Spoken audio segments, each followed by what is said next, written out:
Your prospects are living in a world of information overload. So your messaging needs to be clear, concise, compelling, credible, and the most important one, customer-centric. So the question is, why should a customer choose your business over someone else's? Point number one, are you clearly communicating who you're for? And part of a good marketing strategy includes identifying your ideal client. And that's one of our key FBAS tools. And you need to do that for your virtual offer too. And then you need to speak to that person in your communication. You're putting your message in front of a lot of people, but only one person is reading it at a time, and it needs to get their attention, and it needs to say to them, hey, you're exactly the type of person that we can help.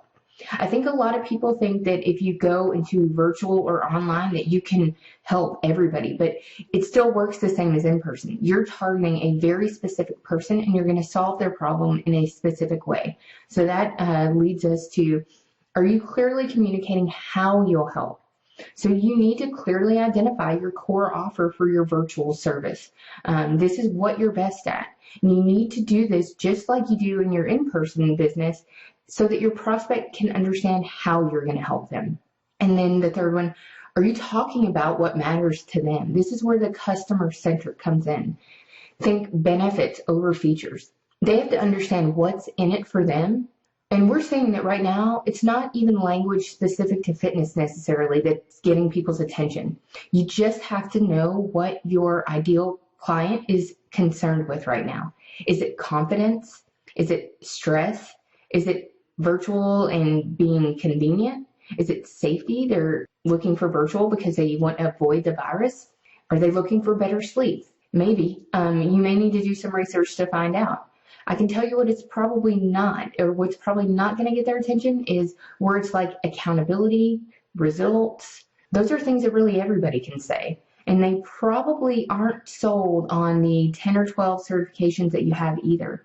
Those things are just either more noise or they aren't speaking to the problem that the prospect has.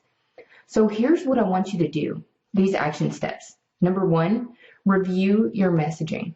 I want you to talk to your current clients and I want you to find out how they see you and what you do for them.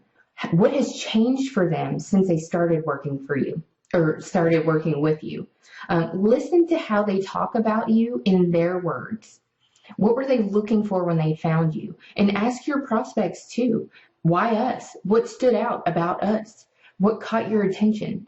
And you can survey your customers and find out some of this information, but I would encourage you to have conversations. That's going to be the best way for you to dig in, for you to hear them talk about it. And then you can take that information and see what commonalities are among the feedback you got from leads or prospects and clients. And then you can incorporate that into all of your messaging. Now, I've just touched on a lot of this, so I'm going to do a quick review of the common mistakes. But the first one is too much we, too much me, too much us. If your message is all about you, it's missing the point. You need to be speaking to the consumer versus talking about who you are and what you do. I think that a lot of fitness business owners are attached to their expertise and they feel like maybe their website is a place to flaunt all of their methodologies, certifications, assessments, but really you're speaking to your competition more so than you're speaking to your prospect because that's who understands that type of message. It may all be true and it may all be really valuable, but you need to frame it to speak to how that helps your prospects. What do these things mean for them? Every customer has a problem that they're looking to fix or a situation to improve. So speak to that. The second one, inconsistent. This is closely related, but we're seeing a lot of this. Maybe your website simply doesn't include any information about your virtual offer. It's almost like you're trying to hide it, which I doubt is the case, so it needs to be added.